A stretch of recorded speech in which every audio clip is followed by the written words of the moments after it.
Un intervento a favore della sicurezza, ma soprattutto anche un intervento futuro di studio e di sistemazione di flussi di traffico che saranno sempre importanti con l'apertura della Pedemontana. L'apertura della Pedemontana rappresenterà certo un momento critico per la viabilità del territorio. Entro l'anno si aspettano i risultati di uno studio sui flussi che servirà a chiarire meglio l'impatto che avrà la grande opera anche sul traffico urbano.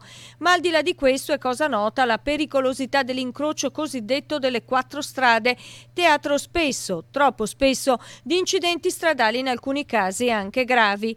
Ora il Comune di Rosà e la provincia di Vicenza hanno in progetto la realizzazione di una grande rotonda, un investimento da 615.000 euro. Una nuova opera che aiuterà la sicurezza e che sarà anche poi seguita da altri interventi che faremo nei territori come provincia. Con questa filosofia di fondo abbiamo costruito appunto uno strumento finanziario che aiuterà i comuni che presentano progetti e che vogliono investire in particolare per lo snellimento della viabilità. Il cronoprogramma è quello della progettazione interna del Comune, naturalmente l'approvazione finale del progetto definitivo entro 31/12, la gara sarà fatta a gennaio, partenza lavori soprattutto si pensa in primavera.